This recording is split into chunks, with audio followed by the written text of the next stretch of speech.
बहुत ही हैरानी वाली बात है, अमेरिका जैसा सुपर पावर बहुत ही बुरा फंस गया, क्योंकि अमेरिका की दिग्गज कंपनी लॉकहीड मार्टिन ने भारत के टाटा एडवांस सिस्टम और भारत इलेक्ट्रॉनिक लिमिटेड से संपर्क किया। यह संपर्क क्यों किया और अमेरिका कौन सी मुसीबत में फंसा, जहां अब अमेरिका को भारत से बहुत ही उम्मीद है, इन सभी बातों को जानेंगे।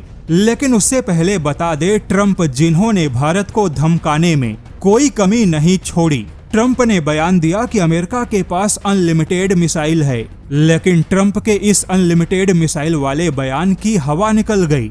चलिए पहले आपको कुछ ऐसे आंकड़े बताते हैं जहां पर अमेरिका की पोल खुल गई। सितंबर 2025 को अमेरिकी सेना ने लॉकहीड मार्टिन को 1970 मिसाइलों के लिए लगभग $9.8 बिलियन का समझौता किया। यह समझौता PAC-3 इंटरसेप्टर मिसाइल को लेकर था, जिसका इस्तेमाल पेट्रियट मिसाइल डिफेंस में होता है। लेकिन अब यही मिसाइल डिफेंस अमेरिका के लिए बहुत बड़े दुख का कारण बन गया, क्योंकि अमेरिकी सेना ने 1970 इंटरसेप्टर मिसाइलों का समझौता किया, जो कि अभी तक अमेरिकी सेना को नहीं मिला। लेकिन अब यहाँ पर ध्यान देने वाली बात है, 1970 इंटरसेप्टर मिसाइलों का समझौता करके अमेरिकी सेना खुश हो रही थी। लेकिन अब अमेरिका को समझ आया कि 1970 इंटरसेप्टर मिसाइलों की संख्या का कोई महत्व ही नहीं, क्योंकि संयुक्त अरब अमीरात ने कहा है उसके पास अमेरिकी इंटरसेप्टर खत्म हो रहे हैं,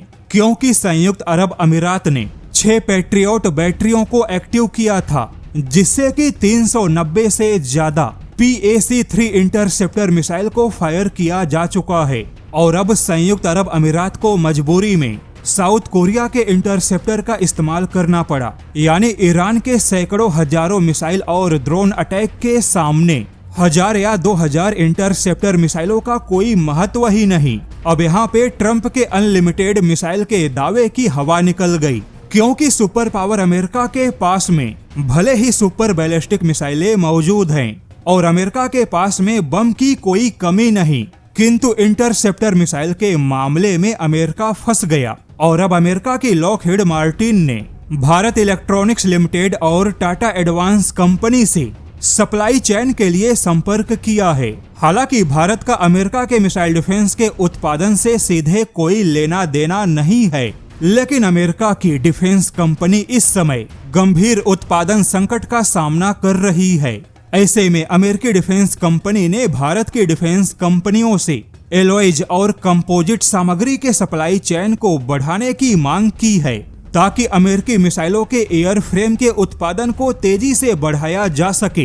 क्योंकि अगर मिसाइलों के एयर फ्रेम बनेंगे, उसके बाद ही उन मिसाइलों में विस्फोटक सेंसर और बाकी चीजों का इस्तेमाल होगा। अब यहाँ पर आपको बता दे, अमेरिका को भारत की जरूरत इसलिए पड़ी क्योंकि ट्रंप ने स्पेन को नेटो से बाहर निकालने की धमकी दी, स्पेन से व्यापार को बंद करने का भी ऐलान किया। लेकिन ट्रंप ने स्पेन को धमकाने से पहले यह नहीं सोचा कि अमेरिकी मिसाइलों के एलॉयज और कंपोजिट सामग्री में स्पेन का भी योगदान है। और फिलहाल स्पेन ही नहीं बल्कि यूरोप के तमाम देशों ने खुद की सुरक्षा के लिए और अपने आवश्यकताओं के हिसाब से मिसाइलों के एलॉयज और कंपोजिट सामग्री को खुद के लिए रिजर्व रखा है।